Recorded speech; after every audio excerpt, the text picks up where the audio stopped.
Welcome to the Pregnancy Help Podcast. I'm Christine Grimmett, and I hope you were able to join us for the Part 1 episode that was published last week, where we celebrated 10 years of Pregnancy Help News by telling the story of where it all began. And it was a pleasure to have Jor-El Godsey, Jay Hobbs, and Kirk Walden with us to tell that story and to highlight the impact of those first few years of Pregnancy Help News.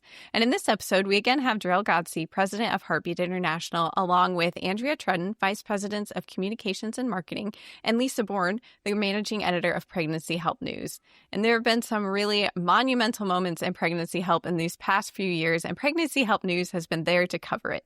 10 years was really just the beginning, so I'm going to turn things on over to Jor-El to take listeners to where we are now and where Pregnancy Help News continues to move and impact the movement. Thanks, Christine. We had quite the adventure talking about those early years, the very early ones with Jay and Kirk as they were managing that and walking through building that kind of opportunity to speak about various things happening. One of the big things we talked about was what became NIFLA v. Becerra, a case that came out of California. Tons of writing. We talked at length about that. So I want to kind of pick up from there because that lands in 2018. We celebrate that. We're excited about the victory that was gained for the pregnancy help movement, which we were able to talk about. But that was also 2018 was also the year that Andrea stepped back into the role as director of communications. She had stepped away for a few years to spend time with her kids and then jumped back in, took over from Jay from that. And we also had Katie Franklin was our editor. She had been a writer for us. She was with us from Ohio Right to Life and kind of carried us from Jay to our new managing editor, Lisa Bourne, who joined us in late 2019, which we were very grateful for a number of reasons, one of which we didn't even know would be a reason, which was COVID. So we had her on board, rocking and rolling with Pregnancy Help News, kind of really taking the reins of that. And so there's been a ton. So we really want to talk about, well, where are we now? But from 2019 to now has been a lot of things happening. So what are some of the landmark stories that we've been able to cover since then? Well, NIFLA v. Becerra, as you referenced, Jor-El, really kind of set the stage for pregnancy help to continue doing what it was doing. It freed up centers to work and serve women with their conscience at the forefront.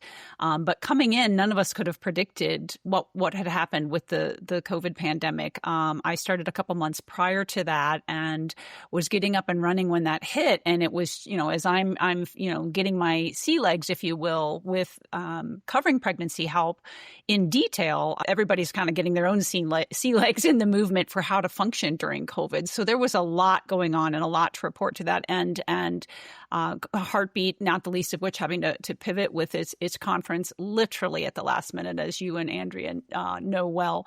But just being there and being in touch with the centers, it made us all grow because, nothing serves our movement better than being there in person for that woman. But by the same token, we can't always be there in person. So we saw and learned firsthand the value of virtual connection.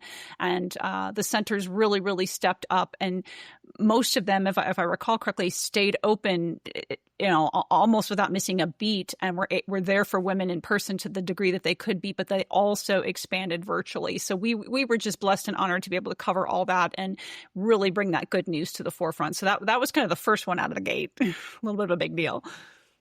Yeah. Before we move on to more, because I know we want to get to Dobbs and cover that. Those are also big opportunities for us. I want to give people a kind of a peek behind the scenes. In those early days, it was pretty much Jay and Kirk pounding out a lot of good content. We had Katie as in the background helping us as well, and we had just a few other writers that we have. But today, that's a very different landscape. We've got more than a few, Lisa, that are helping contribute to content. Correct. When I came in, Katie had been part-time and I was full-time. So I was better able to really focus on that and get, more than doubling the content out the gate. And we have probably 20 writers on a roster right now with maybe 10 that are active. And we're always looking for more writers that have a heart for pregnancy help to contribute. And they're out there. We know they're out there. As a managing editor, you kind of get the ideas, or you get some possibilities of things to write on, and kind of distribute those amongst those writers. I mean, they also work on stories themselves, but you're kind of passing leads, I guess, is the lingo I'm learning from the journalists. You pass the leads along to some of these writers, and then they chase down the information. Correct. It's a kind of a hybrid mixture of things. Obviously, there's no shortage of ideas and content possibilities coming from within Heartbeat, because Heartbeat is right there in contact with all the centers, who are in turn in contact with the clients. So we have all kinds of things coming in through Heartbeat. But I am a news junkie, so I'm constantly watching the news and looking for things, monitoring developments of anything that has anything to do with pregnancy help.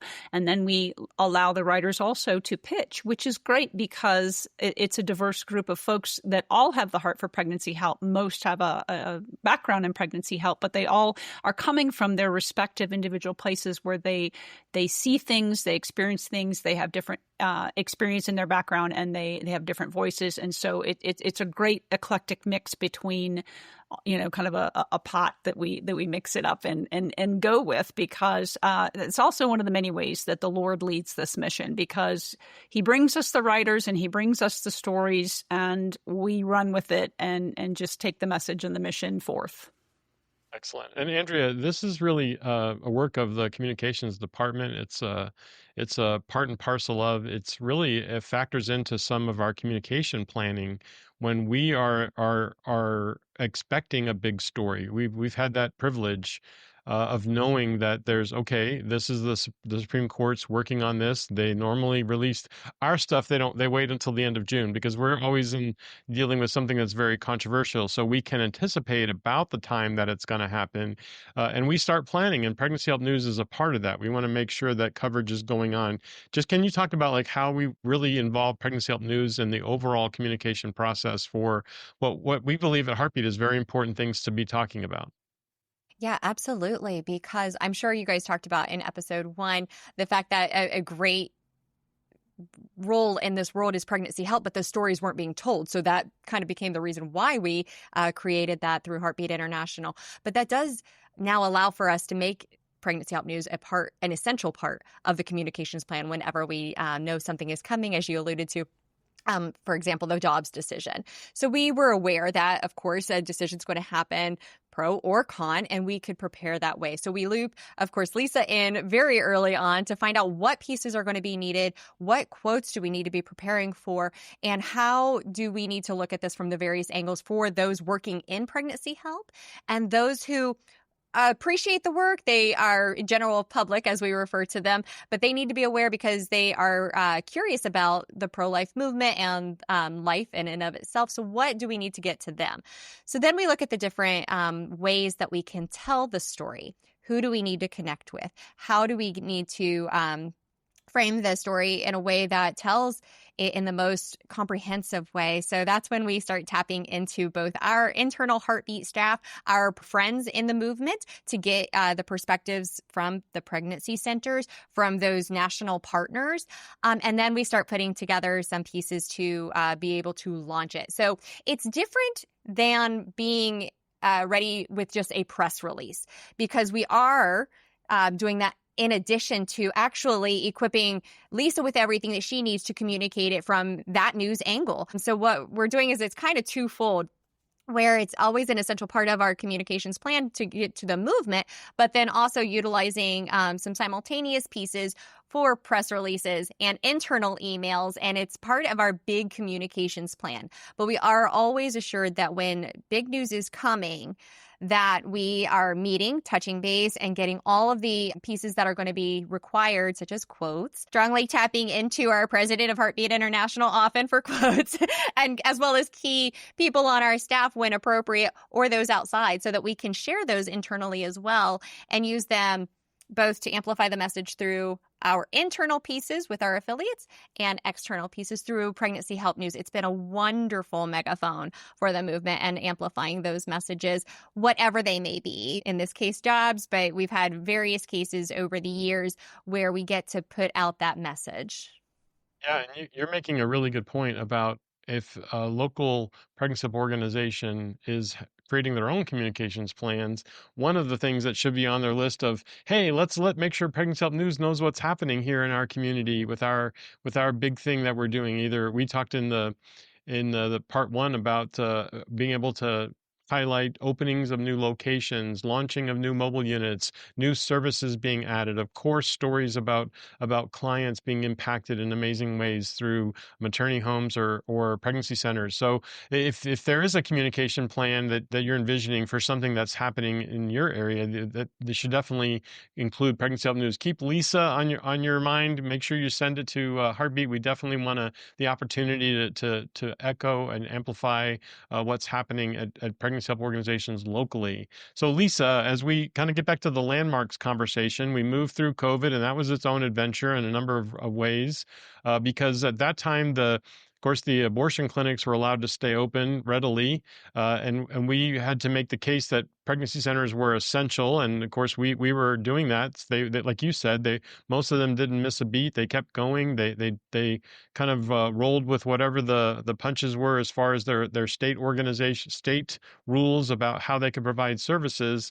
But we were able to speak to that and really echo that same message about, hey, pregnancy centers are essential. It's essential to help women in their time of need to say yes to the life within them, which was a major issue during COVID. But also during this time frame, as we were kind of coming out of that, was suddenly the state of Mississippi was on the horizon with a bill that they had launched. I think it was a 15-week ban that they launched, which started at the state of Mississippi, thanks to Attorney General there. You saw that happening. We were able to write about that early, and then of course walk with that story all the way up to the Supreme Court. Well, and we knew that it was likely to come, but we couldn't have predicted the leak coming ahead of time. So we were there ready. To Andrea's point, we prepare as well as we can, but then we also have to roll with actually what happens, which can be a little bit different or drastically different. And as we know, there was a rash and had continued for quite some time of attacks on pregnancy centers and other organizations afterwards, vandalism, violence, what have you. But the attacks didn't start with Dobbs. I mean, we know that there were other attacks prior as far as just online or public smearing. So, but that kind of really caught everybody's attention because it became so violent and so drastic in those cases. And I think we could probably... Widespread. Yes, absolutely. And to this day, folks are waiting for authorities to hold the proper... across the board, hold folks accountable for all of that. So, what normally is the quiet mission of pregnancy help, largely under the radar, serving women, has been in the white hot spotlight for a variety of reasons for my entire tenure, not the least of which are these attacks that continue, such as big tech suppression, legislative and legal threats, and elected officials waging public denigration campaigns. So we continue to follow those, as unfortunate as they are, but we want to inform and equip our centers and the public at large to know what's going on, because pregnancy help is not political in and of itself, but it becomes political by folks who drag it into the political sphere. So, we've stayed with that. That's unfortunately not a happy news cycle, but one that has been the ongoing increase of the lives saved with abortion pill reversal. So I want to say when I started, the total stat was maybe around 900. And as we know, recently we just topped 7,000 for the official statistical number there. And so it's just been a joy to follow that and celebrate it. But then also each and every single individual APR mom story that we have the blessing to tell is a magnification of that, because it brings home the human component of it. So we are blessed that we have those a little bit more at our access than the average bear, since we run the APRN, but that those have been ongoing as well. And I would consider every life saved a milestone as well. Yeah. Well, we love to count the big number, but you're right. Every life is itself a big thing, and we celebrate each one. Now, you mentioned about APR that led Heartbeat down a certain path. Of course, we we're grateful that Pregnancy Help News is the outlet that it is. And we're grateful when we can learn stories that are developing and follow up on them. And then sometimes the story kind of makes itself and lands in your lap. And Andrea, you were the first, as I recall, to learn that Heartbeat was actually being sued by the state of California. You want to give us a little of that story of behind the scenes? Yeah, that was an interesting morning here at Heartbeat. We were just finishing up a standard monthly meeting that we have, and I got a media request in regard to an embargoed press conference that was about to happen about us being sued by the Attorney General in California, A.G. Bonta. And I remember hustling very quickly across the office next door to your office and being like, do you know that we're being sued? And then our attorney, do you know that we're being sued? And so we started to look into things, and that was actually the tell that this was going to be happening. So we found the press conference and was able to discover some more information. We didn't actually receive the information that we were getting sued, if I recall correctly, for about another week and a half with all of the details in there. But we were able to kind of be in tune to this press conference that was going, the massive public awareness campaign that went throughout California and to the major news outlets, of course, telling one side of the story where A.G. Bonta was essentially saying that we were promoting APR, which we were, because it was helpful to save lives. And by promoting, we had a website that told women about it. And they deemed that to be disinformation and misinformation. And therefore, Heartbeat International and the Abortion Pill Rescue Network should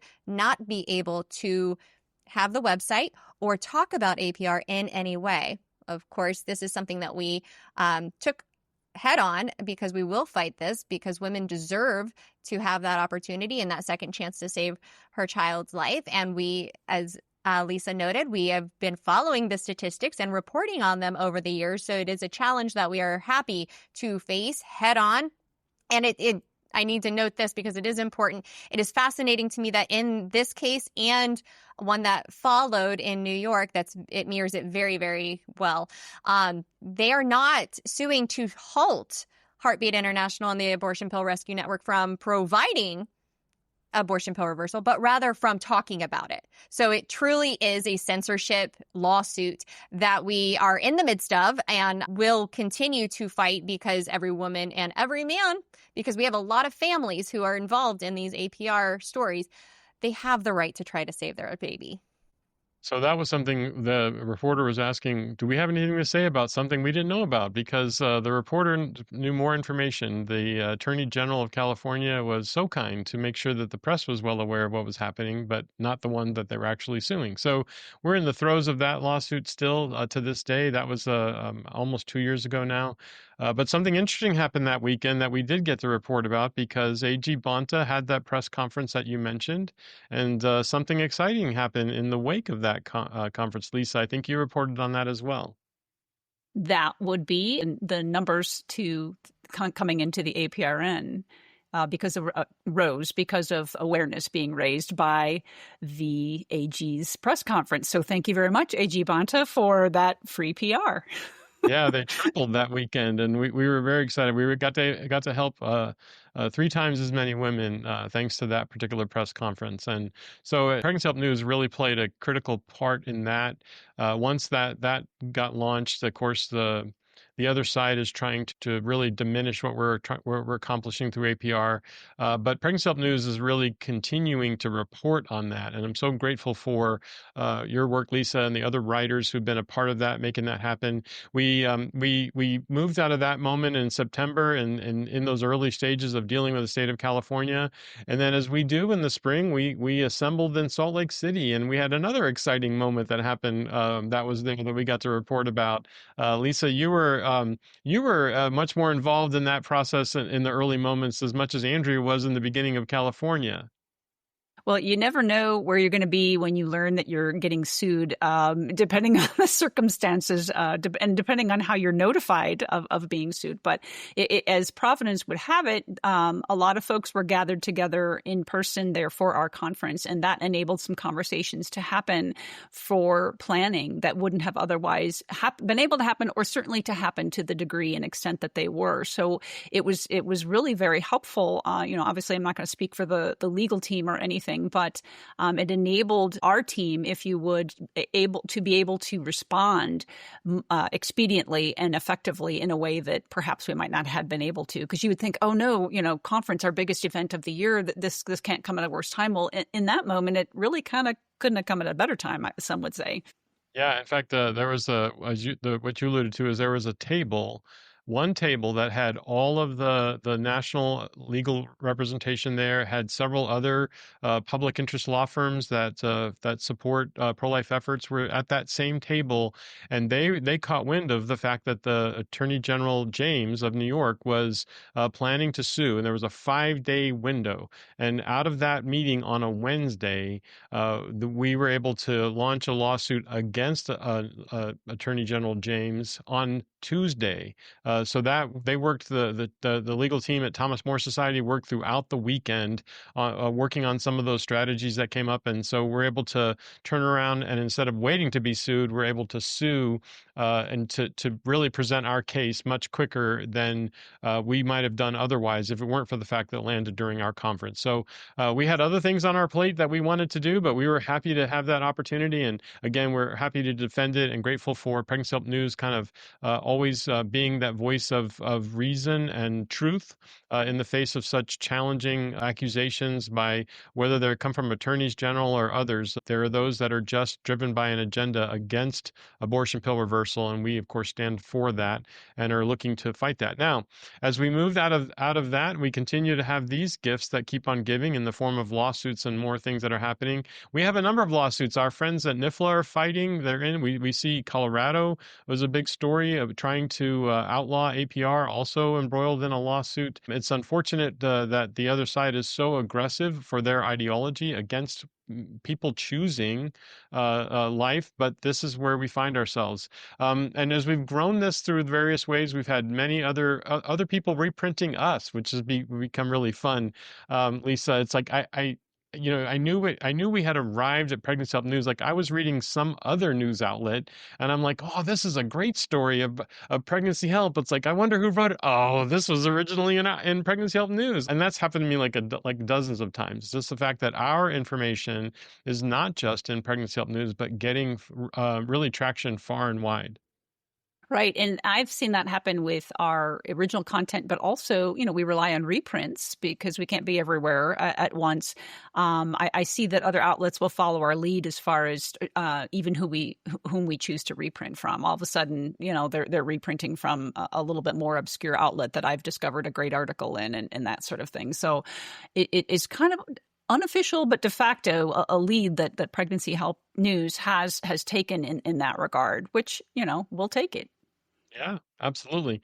Now, it's exciting to let's talk about where Pregnancy Help News is now.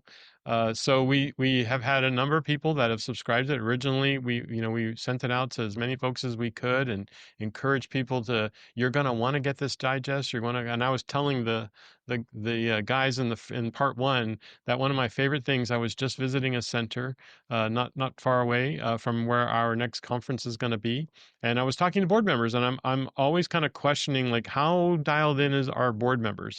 Because it makes sense when the ED is that's common, and it should be more common than it is, but it's not always common amongst board members. And I said, "Are you familiar with Pregnancy Help News?" And the board chair said, "Oh, absolutely. I grab my cup of coffee every Sunday and sit down with Pregnancy Help News." And it's like, boy, that just warms my heart that they're taking that effort to be aware, to absorb what the information is in there, to scan through and pick up those articles that are most interesting to them. Every person in the Pregnancy Help movement should be a part of that. And we started out with I think just a couple of thousand from our original mailing list, but we have grown a bit over that. Lisa, you want to tell us where we are currently? We are just under 29,000 subscribers as we speak today, well on our way to 30,000. And that is part of an initiative going on right now with the celebration of our 10-year anniversary. We are inviting folks to help get us over that 30,000 mark. And we really feel the momentum. We really feel confident that that's going to happen. Well, and I'm going to add to that. So what you're talking about in particular is our news weekly digest.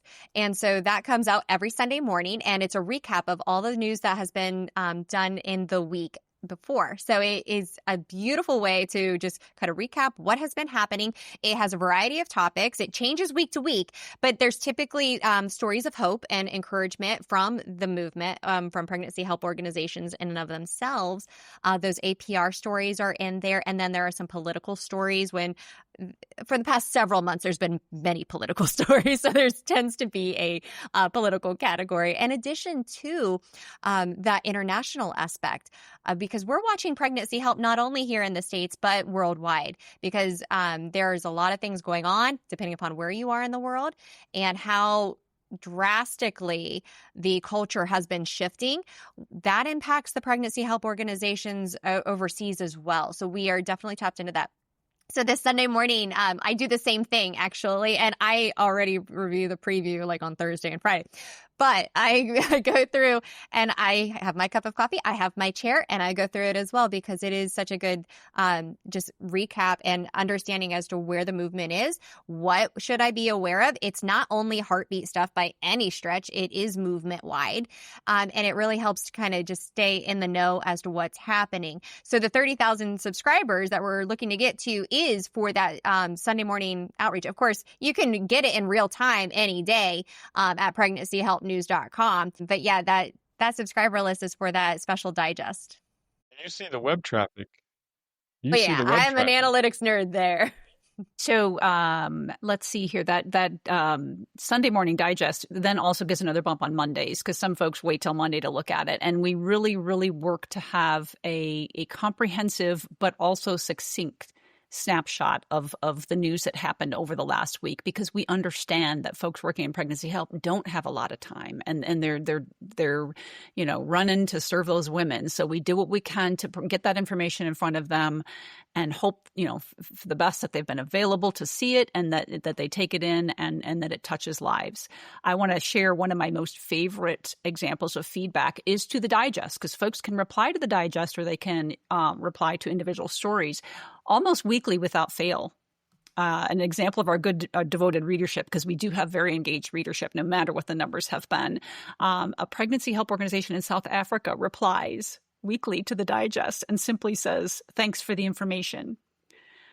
And that to me is one of the most meaningful things. They're reading it and they appreciate it, and they're all the way over there in South Africa. And I always tell them, "You are welcome," with a big fat exclamation point, because I appreciate that they took the time to reach out to us. So absolutely, that we are international and we are doing all we can to make folks, no matter where they are, aware of what's going on in pregnancy help.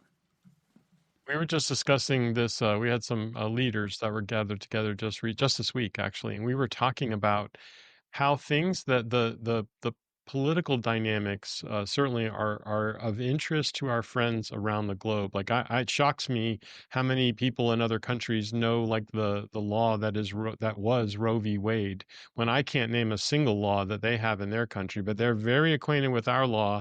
And so even posting these stories that we do and to hear that feedback from South Africa and so many other countries, they draw energy, they draw hope, they draw even the belief that things can be different in their own country when they see it happening in the U.S. And so it's a way for us to continue to promote that message that pregnancy help is important everywhere, and that we need to continually build a culture for life. And that's kind of the undercurrent of pregnancy help news all the time. So grateful for that. Andrea, any other feedback that you have heard that you are especially appreciative of? I do love the fact that our internationals tap in, because then they send us their press releases and email updates. So it keeps us engaged, and then we can learn whether or not we want to tap into that as a lead or actually connect with them. Sometimes we just reprint their information because it's that on the ground journalism that is happening around the world, which is lovely. And we have been able to grow, as Lisa mentioned, a variety of writers with their interests being in different areas, to where we just recently actually added an analysis element to the Pregnancy Help News website, because we definitely had our news and commentary. We had some feature articles, but there have been some wonderful research reports being put out more and more from our friends at Charlotte Lozier Institute, as well as the Ethics and Public Policy Center that has been putting out information about mifepristone and other elements that we want our people to be engaged in, and we need to be in the know of as well. So it's been fun to just watch all the ways that we've been able to grow recently, not the least of which is tapping into the Pregnancy Help podcast with the Pregnancy Help News Brief each month. Yeah, Christine mentioned that earlier. That's newer. That's newer for us, and Lisa's been very kind to do that. Kind of give us a verbal digest, so that goes along with the written digest, and so that's certainly something that you'll want to be as part of this particular podcast. We're grateful for Lisa to kind of pull that together for us in a very bite-sized way. Grateful that she does that. Yeah, it's a privilege to be able to boil that stuff down, because it packages it differently further for folks who may or may not have the time to sit and read things. So it's great to be able to do that. Yeah. Give me a sense. I know we've received submissions of people, certainly the writers on the, that are on the Pregnancy Help News team. Give me a sense of like what kind of reach does one typical Pregnancy Help News article have? It can vary, but certainly well into the hundreds as a base. But we regularly have articles individually reaching 1,000 or more and into the multi-thousands. And we try to watch that to see what's really touching with people. And there are other avenues and aspects that can affect that. Like if a particular writer has a social media following, we expect that they're going to share their articles, or if we've reprinted something from another outlet, they're going to share it as well.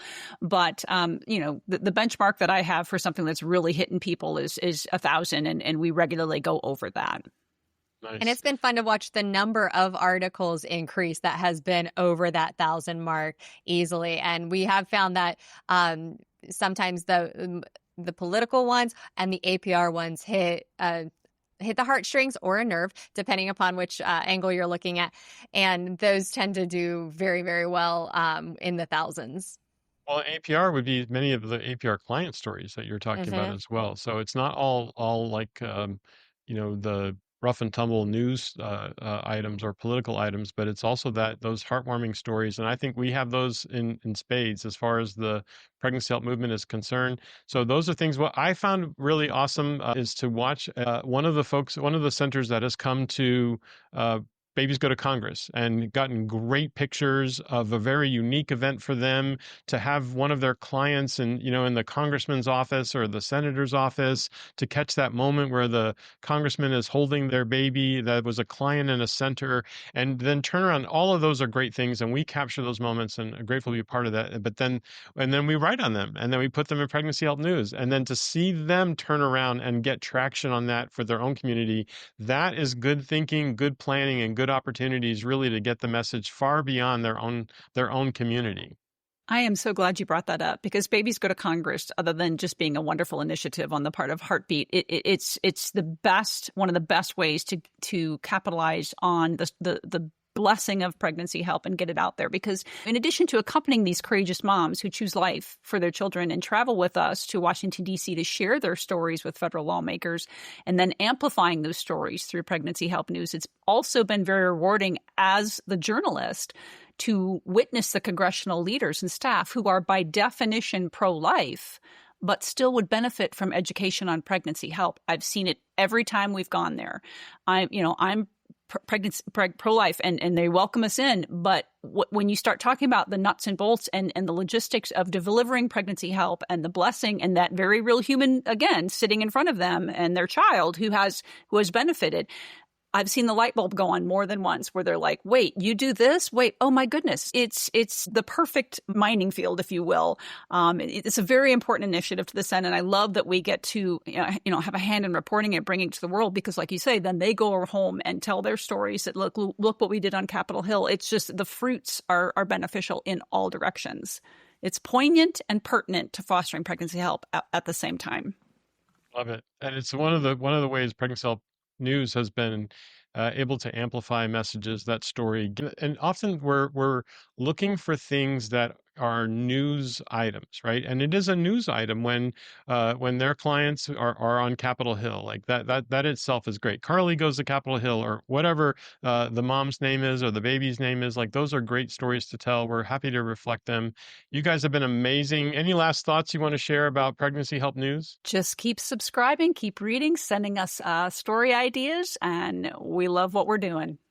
Yeah, it's such a wonderful opportunity to be able to share the story of pregnancy help, both from the beautiful, we call them kind of evergreen, timeless stories that we are able to see throughout the movement day in and day out, and amplify that message to those who may not be aware of pregnancy help, but then also pairing it with those breaking news items. But we love the ability to really balance that, to be able to communicate the urgent along with the timeless, because it is life-saving and beautiful. I find myself in several meetings where I hear people say, people that are pro-lifers say, if only we had a place where the good stories are being told. I'm like, let me help you out. PregnancyHelpNews.com is where you want to be connected with, because yeah, there are other stories, but there are always good stories about what's happening in pregnancy help, and we are grateful to do it. Thank you both. Thank you all so much. And I know we've mentioned this website many times throughout the episode, but head on over to PregnancyHelpNews.com, subscribe for those weekly updates, get us over that milestone mark, and share with your friends, because again, like we've said so many times, this is such a wonderful opportunity to get the story of pregnancy help out there. And we are grateful for all of the coverage that Pregnancy Help News has had over the years. And while you're subscribing to that, subscribe to this podcast as well, because we have those Pregnancy Help News Brief monthly episodes, in addition to so many other topics that are covered in Pregnancy Help here on the podcast. So you can read, you can listen. We're just sending you so much information so that you can stay up to date on all of the news affecting the pregnancy help world. So with that, we wish you all a wonderful rest of your day, and thanks for listening to this episode of the Pregnancy Help Podcast.